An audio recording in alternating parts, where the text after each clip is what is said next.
जय जय रघुवीर समर्थ, श्री राम समर्थ।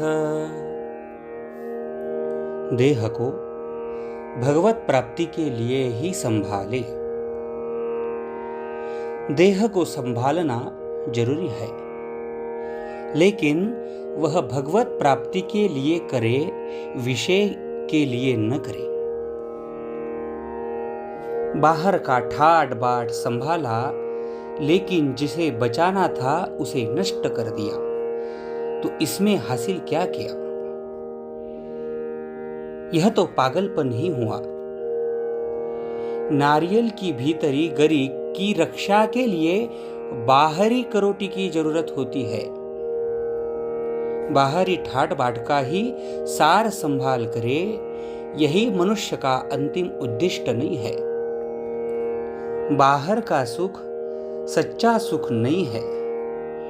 मैं और मेरा से हम द्वैत का आरंभ करते हैं। कल्पना से जितना समझ में आता है उतना देखने लगते हैं, किंतु अंत तक मैं कौन हूं इसका हमें पता नहीं लगता।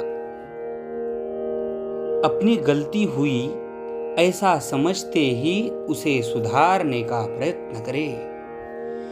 जहां से हमारी गलती हुई वहां से हमें वापस आना पड़ता है। मैं देह हूं ऐसे कहना लगे, यहां हमारा मार्ग गलत हुआ। असत्य को सत्य माना, यह हमारी भूल है। विषय में सुख है ऐसा हमने माना, अनेक बार उसका अनुभव किया, फिर भी अभी तक अपनी यह कल्पना सही है या गलत है, सत्य है या असत्य है, यह हमारी समझ में नहीं आ रहा है। यह बड़ी अजीब बात है। सचमुच गृहस्थी डंडियों के नाच के जैसा खेल है। डंडियों के नाच में एक के हाथ में जो डंडी होती है, उसे दूसरों के पास जाते ही वह आगे के खिलाड़ी के पास जाता है। उसी प्रकार गृहस्थी स्थायी नहीं, नित्य परिवर्तन होने वाली है। अपना जन्म और मृत्यु मानो प्रतिदिन होते हैं। हम सोते हैं, नींद आई कि मानो मृत्यु हुई, और जग गए कि मानो जन्म हुआ। जेल में अनेक कैदी होते हैं। किसी ने कुछ तो किसी ने कुछ किया होता है, फिर भी जो नहीं करना चाहिए वह सबने किया होता है, यह निश्चित है। उसी प्रकार संसार में जो लोग दुख भोगते हैं, उन्होंने गत जन्म में क्या किया है यह अद्यपि नहीं समझता है, तो भी जो नहीं करना चाहिए था वह किया होता है, यह बात निश्चित है। किंतु भगवान ने उसमें एक बड़ी सुविधा रख छोड़ी है।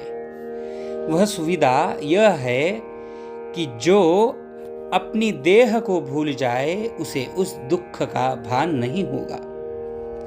संसार के दुख की समस्या मनुष्य के तर्क की शक्ति से समाधान से हल होने वाली समस्या नहीं है। अतः उसके बारे में अधिक विचार न करते हुए संसार का दुख जितना बन सके उतना कम करने का प्रयास किया जाए। जिसे भगवान का पूर्ण स्मरण होता है, उसे ही संसार के दुख का विस्मरण होता है। जो स्वयं को पूर्णतया भूल जाता है, उसे ही भगवान की प्राप्ति होती है। स्वयं को पूर्ण भूल जाने के लिए भगवान के नाम में लीन होना ही एकमात्र उपाय है। जितनी उत्कटता से नाम लेंगे उतनी उत्कटता बढ़ेगी और हम नाम में लीन होते जाएंगे। फिर देह का स्मरण क्यों होगा? तात्पर्य, नाम अंतरंग में प्रवेश करते ही देह का विस्मरण होता है। फिर मैं कौन हूं और भगवान कौन है, यह अपने आप समझता है। जय जय रघुवीर समर्थ, श्री राम समर्थ।